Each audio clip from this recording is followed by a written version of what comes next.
on a trouvé un cimetière d'engins spatiaux dans l'un des endroits les plus reculés du monde. Peu de gens ont entendu parler de l'endroit le plus isolé de notre planète, le point Nemo. Non, ce n'est pas en Antarctique. Ce lieu se trouve à plus de 4000 mètres de profondeur dans l'océan Pacifique Sud et il est le plus éloigné de la Terre de toute notre planète. Mais ce n'est pas la seule chose incroyable qui a rendu Point Nemo célèbre.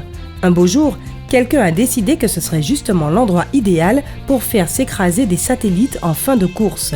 Et c'est ainsi que Point Nemo est devenu le seul cimetière d'engins spatiaux du monde. Le pôle d'inaccessibilité océanique, qui est l'autre nom pour le Point Nemo, est l'endroit le plus reculé sur la Terre. En fait, c'est tellement loin de tout qu'à vrai dire, les personnes les plus proches de ce lieu sont probablement des astronautes. Et oui, la pointe Nemo est entourée de plus de 2250 km d'eau dans toutes les directions. Mais pourquoi je vous parle du pôle d'inaccessibilité océanique ? Le fait est que cet endroit a un lien beaucoup plus étroit avec l'espace que tu ne peux l'imaginer. En ce moment même, quelque part au-dessus de ta tête, des milliers de satellites artificiels sont en orbite autour de notre planète. Comme toute autre machine, un satellite ne peut pas fonctionner indéfiniment. Habituellement, après environ 15 ans, son cycle de vie est terminé. Mais imagine toutes ces centaines de satellites hors service dans les airs. La question est, qu'en fait-on ? Ils sont censés rester là à tourner autour de notre planète pour toujours ? Mais alors, dans une vingtaine d'années, on verra à peine les étoiles derrière le rideau de débris spatiaux flottants.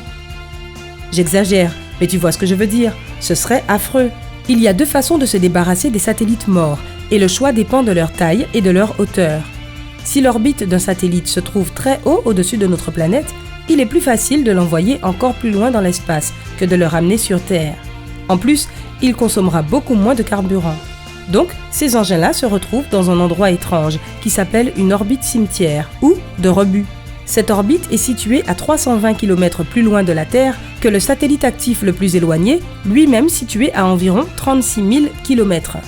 Mais si un satellite n'est pas trop gros et se déplace relativement bas, les ingénieurs utilisent le carburant qui reste dans ces réservoirs pour le ralentir.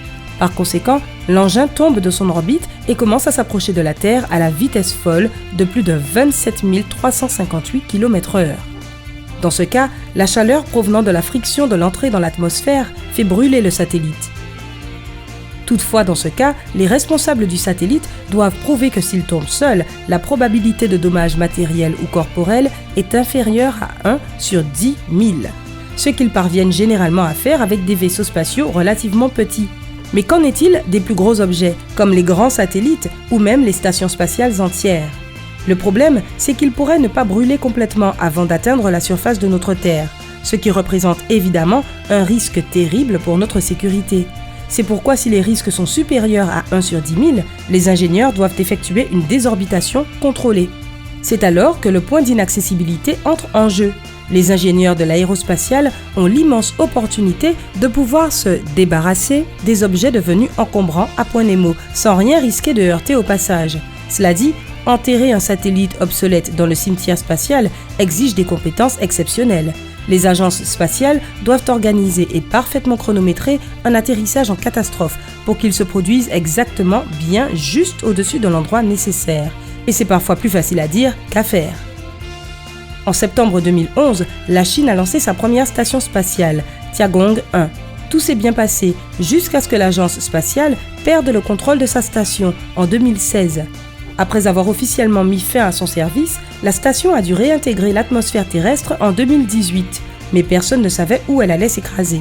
Cela signifie que 8,5 tonnes de carcasses en titane et de réservoirs de carburant enveloppés de fibres de verre se dirigeaient vers la Terre à la vitesse folle d'environ 320 km/h.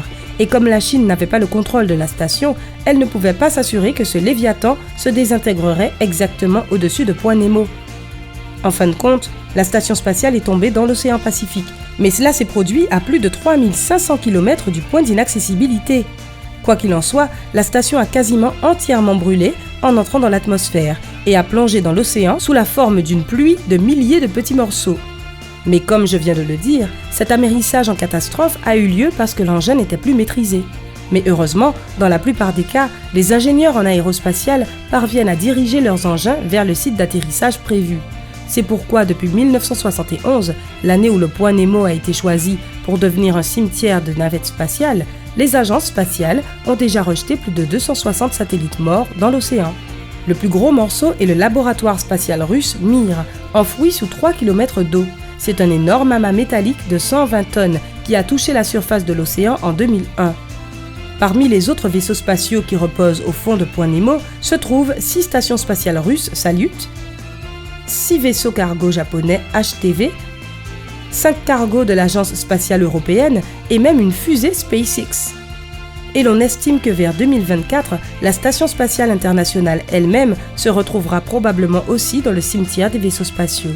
Mais si tu imagines le cimetière spatial de Point Nemo comme un lieu super organisé et bien rangé, tu vas sans doute changer d'avis quand je vais te raconter comment sont les choses en réalité. Les vaisseaux spatiaux hors circuit ne sont pas soigneusement regroupés sur le fond côte à côte. Non, même les gros engins spatiaux brûlent lorsqu'ils entrent dans l'atmosphère. Donc, ce n'est pas une fusée entière qui touche la surface de l'eau. Ces énormes engins spatiaux se disloquent le plus souvent en un nuage de débris de forme ovale qui peut s'étendre sur plus de 1600 km de long et presque 160 km de large. Heureusement, ce n'est pas un problème parce que la zone sans terre autour de Point Nemo occupe plus de 15 millions de kilomètres carrés. Et les risques que des débris spatiaux causent du tort à des gens sont très faibles. Jusqu'à présent, on n'a eu à regretter qu'un seul cas. Une femme a été légèrement frappée à l'épaule par un débris spatial. Mais bon, le risque potentiel que ces morceaux métalliques blessent quelqu'un existe bien, non ? Alors pourquoi ne laissons-nous pas tous ces vaisseaux hors service, seuls là-haut sur leur orbite ? C'est simple, écoute un peu cela. Actuellement, plus de 4000 vaisseaux spatiaux tournent autour de la Terre, à différentes altitudes. Et même ainsi, il y a encore de l'espace pour beaucoup plus de l'espace. Pardon pour ce jeu de mots pourri. Mais si tout cet espace autour de notre planète est encombré de satellites, qu'ils fonctionnent ou qu'ils soient capoutes, les gens seront rapidement confrontés au grave problème des débris spatiaux. En plus, l'espace deviendrait une sorte de poubelle, grouillante d'objets artificiels plus gros que ton poing, ainsi que d'innombrables morceaux de métal, boulons, vis et restes de carcasse. Pas cool. Et puis, le plus dangereux, c'est qu'un gros débris en heurte un autre. Ce n'est pas que cela arrive souvent, mais cela arrive. Par exemple, une collision par satellite a eu lieu en 1996, une autre en 2009 et 2 autres en 2013.